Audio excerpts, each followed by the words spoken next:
ઓમ શાંતિ. આજના સમયની સૌથી મોટી સમસ્યા કઈ છે?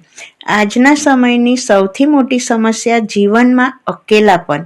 કોઈની પાસે કોઈના માટે સમય જ નથી. મોટા વૃદ્ધ માણસોની પણ ફરિયાદ છે કે અમારા બાળકોને અમારા માટે સમય નથી. માતા પિતાની પણ ફરિયાદ છે કે અમે ખૂબ જ ઉલઝનમાં છીએ, ફ્રી જ નથી, બાળકોને ટાઈમ નથી આપી શકતા. અને બાળકોની પણ ફરિયાદ છે કે અમારા પેરેન્ટ્સ એટલે કે માતા પિતાને અમારા માટે ટાઈમ જ નથી. પૈસા છે, બધું જ આપે છે, પરંતુ અમને અમારા માતા પિતા ટાઈમ જ નથી આપી શકતા.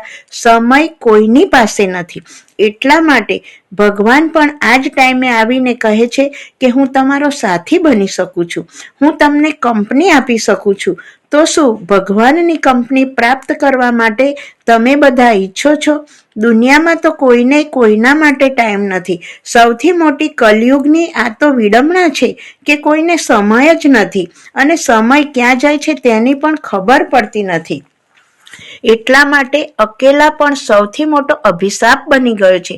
વર્તમાન સમયમાં દરેક મનુષ્ય આ મહેસૂસ કરે છે કે કોઈને મારા માટે ટાઈમ જ નથી, અને એટલા માટે વ્યક્તિ આવું વિચારીને અકેલા પણ વ્યક્તિને અંદરથી ખાઈ રહ્યો છે અને મહેસૂસ કરે છે, અને તે અકેલાપણને લીધે વ્યક્તિ ડિપ્રેશનનો શિકાર બને છે, માનસિક રૂપથી અસંતુલિત થતો જાય છે. એવા સમયે ઈશ્વરે જે વાયદો કર્યો છે કે યદા યદા હિ ધર્મસ્ય, કે અધર્મના સમયે હું સંસારમાં અવતરિત થઈશ અને અવતરિત થઈને ઓફર કરું છું કે હું તમને કંપની આપી શકું છું. તો વિચારવા જેવું છે કે પરમાત્માની કંપની જેને મળી જાય તે કેટલો ભાગ્યશાળી ગણાય. તેના જેટલો સૌભાગ્યશાળી બીજું કોણ ગણી શકાય?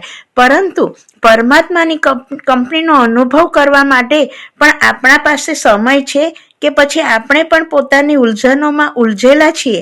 તો આ સમય પણ હાથથી જતો રહેશે, અને જ્યારે આ સમય પણ આપણા હાથમાંથી નીકળી જશે તો પછી અહેસાસ થશે, પસ્તાવો થશે કે અરે, ભગવાન મને કંપની આપવા આવ્યા હતા અને તે સુખનો અનુભવ હું કરી શક્યો નહીં, અને મને ટાઈમ જ ન મળ્યો. ખરું ને? ઓમ શાંતિ.